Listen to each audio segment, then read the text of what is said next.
right off the bat, I want to give out a warning that this video contains heavy topics like depression, self-harm, suicide, murder, and anything I forgot is on the screen now. Also, massive spoilers for Omori. If you haven't played it, please go play Omori. It's really, really good.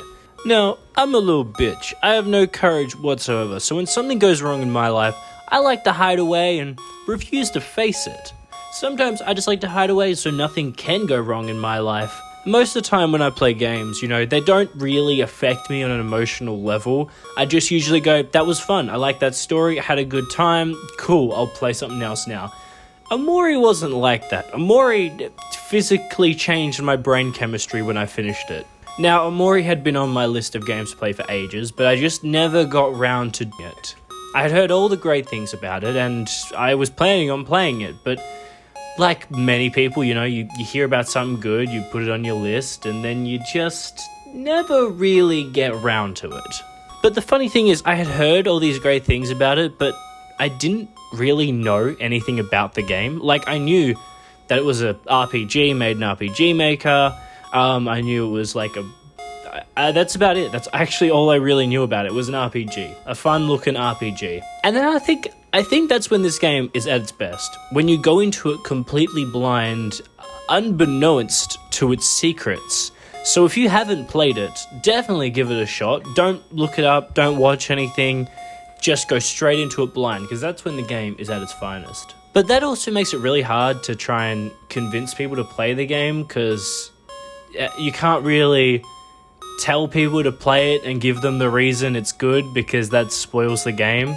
You just be like, yeah, it's a fun little RPG about friends looking for their friend, and that's about it, because I went into this game not knowing that it was a psychological horror. And when those aspects started to bleed in, it was awesome. I was like, whoa, this is crazy. This is so cool. These little things below the surface that would slowly leak in and be spooky as hell. I wasn't sure if I was going to make a video about Omori because I didn't want to spoil it for people, but I also finished it and I can't stop thinking about it, so I've got to get my thoughts out there about it, because otherwise I might go insane if I don't talk about this. I decided on making the video because the game came out in 2020 and I'm already 3 years late, so if you haven't played it, go play it. I've said this a million times already.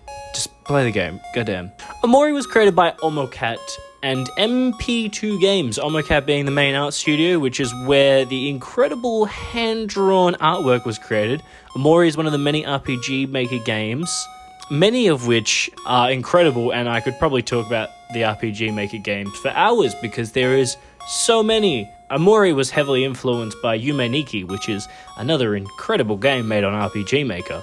But that's that, and this is this. So in simplest terms, Omori is about a boy that goes on an adventure with his friends to find one of his friends that is gone missing. But as the story progresses, a mystery is slowly revealed, and you discover there's a lot more going on below the surface than you originally thought. Oh Yasumi, I know that it's hard to do. Let's go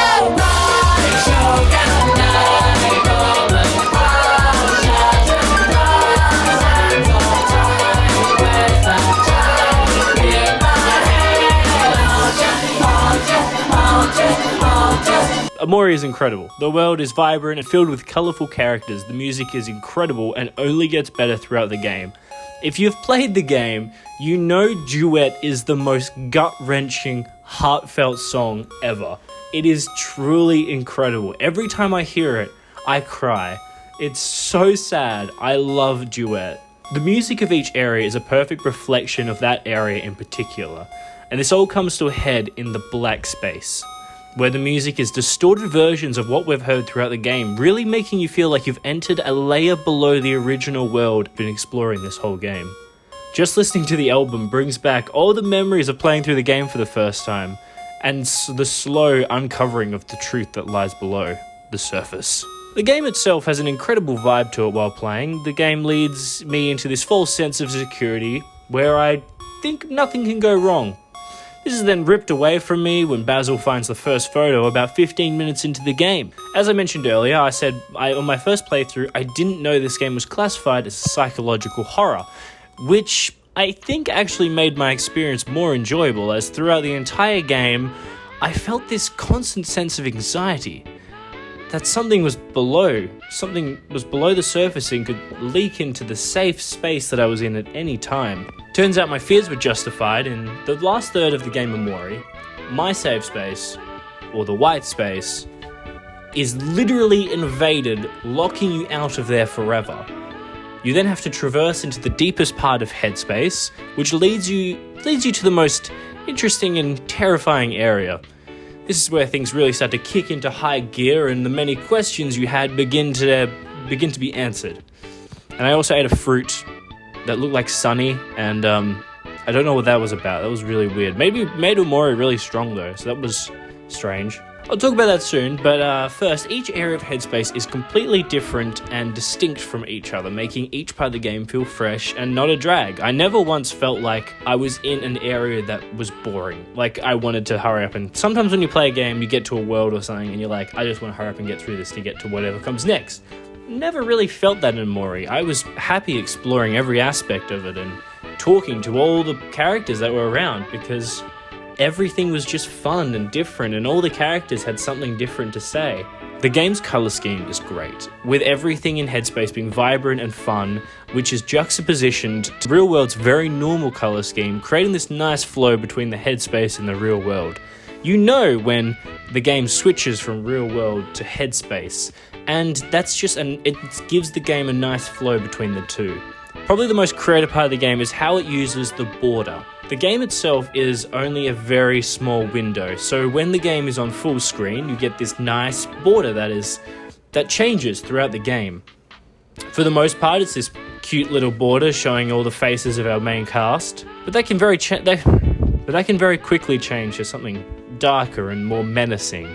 And then when the game switches from the Headspace to the real world, we get this nice scenery with electric telephone poles. I just love how the border changes along with the atmosphere of the game. It's a perfect combination, especially when the cracks in the Headspace start to form and the world becomes more mysterious. It then gets confusing trying to tell what's real and what's not in the Headspace. Where does the happy safe space end and the nightmare begin? The mystery surrounding Omori is incredible, and on the first playthrough it was one of the best experiences I've had with the game. Slowly unraveling what's going on below the surface is done so well. Learning what's going on between the real world and the dream is really enjoyable. What this all culminates to is one of the best plot twists I've ever seen in a story. When it comes to plot twists, it's very easy to do. Anyone can do a plot twist. However, it's very hard to do a good plot twist. A good plot twist should shock the audience, but it should also recontextualize the entire story that's led up to that point. It shouldn't make no sense, because that's when a twist is a twist for the sake of the twist. Just like a lot of newer M. Night Shyamalan movies, where the twist doesn't really have much effect on the story, like the twist that the plants are killing people in that one movie. It doesn't really change much, you know? However, the twist in Omori is incredible. It really changes how everything is viewed. And then when I went back and played the game again, and a third time because I'm obsessed, you start to see things that you didn't notice on the first time. And once you know the twist, you can see these little secrets that have been there the whole time that you could have noticed if you were paying attention. That gives you a completely different experience when replaying the game, because you know how it's going to go and you can see these little clues that are leading up to it. The first time Sunny gets attacked by something, it's on the stairs. And at first you just assume that Sunny has a fear of heights, which is true, but it's kind of weird that fear of heights is manifested through a staircase. However, when you face the something on the stair, the something attacks you by shoving you down the stairs. And the fear of heights is also manifested into these shadowy hands that try to push you. It's weird, isn't it? It's kind of strange how the fear of heights is manifested into hands and stairs, but once you know the twist and you go back, it all begins to make sense. Why these hands are trying to push you down the stairs.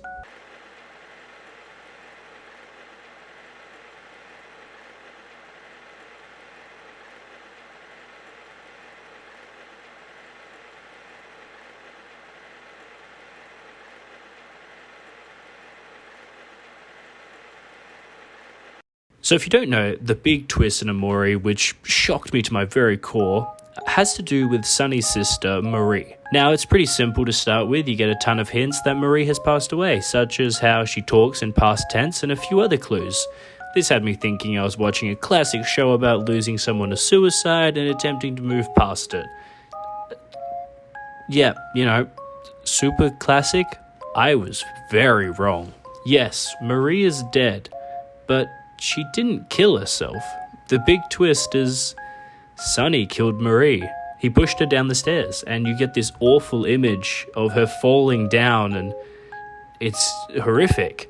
But it gets worse. Basil, seeing this happen, tells Sunny everything is going to be okay, and they hang her up outside by a rope so Sunny doesn't get blamed for her death. The worst part is that in the Hikikomori playthrough, it's implied that Marie survived the fall down the stairs, and what actually killed her was when they hung her up. This whole sequence of events is told through a photo album, just like how photo albums are used in many other parts of the game to tell the backstory of the characters. However, this photo album is incredibly horrifying. The main theme of Amori is forgiving yourself and allowing yourself to move on from your mistakes by accepting what you did. No matter how bad your actions or mistakes are, you can always move on. This is taken to its most intense as Sunny literally committed murder, which is probably a lot worse than many mistakes people have made. I hope. However, this doesn't change the fact that you can always forgive yourself no matter what you have done in your life. The true ending ends before you get to witness how the other characters react to what Sunny and Basil did. But that's done deliberately because how they react isn't the point of the story. The point is after 3 years, Sunny and Basil finally forgave themselves and accepted what they did and can now finally start to move on in life. This is shown by them admitting to their friends what they've done.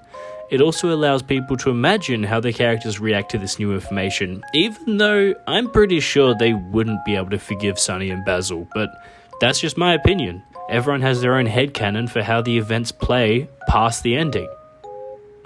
Seeing Basil and Sunny smile at the very end of the game was one of the greatest moments I've ever experienced. This is the main theme of the game, and it's told through the story incredibly well, with the whole accepting and moving on and, changing towns, new start, a fresh start for Sunny, which, God knows, is desperately needed.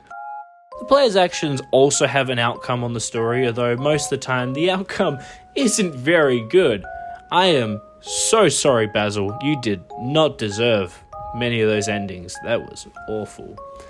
There are two main routes to the game, the main route and the Hikikomori route, which, without a doubt, is probably where the name of the game came from. Maybe, probably not. The Hikikomori route is probably the most interesting route in the game, as it changes the game fully, shortening the Sunny parts and makes you do chores. This is such a cool change for the gameplay and making the whole experience completely different.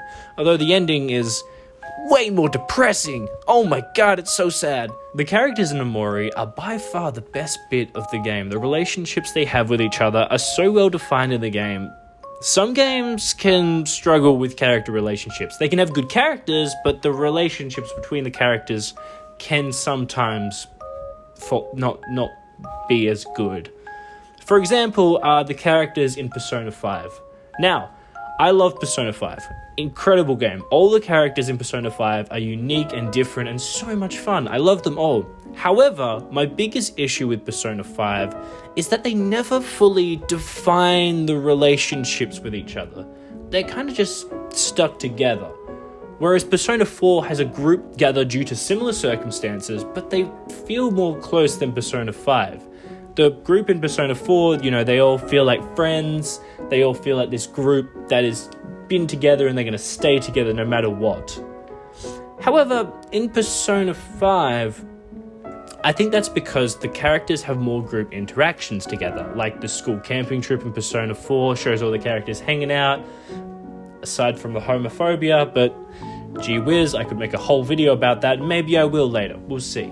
They also go to the beach and they go on scooter rides. It's fun stuff. Whereas Persona 5 has group interactions that are either cut short or don't last long. They're... Oh my goodness. The characters kind of feel like they split into different groups. So like, you know, Ren, Ryuji, and Anne feel like really close friends, and then like Yusuke and Ryuji and Ren also feel like really close Gaia friends. Yeah, so they never really feel like a proper group.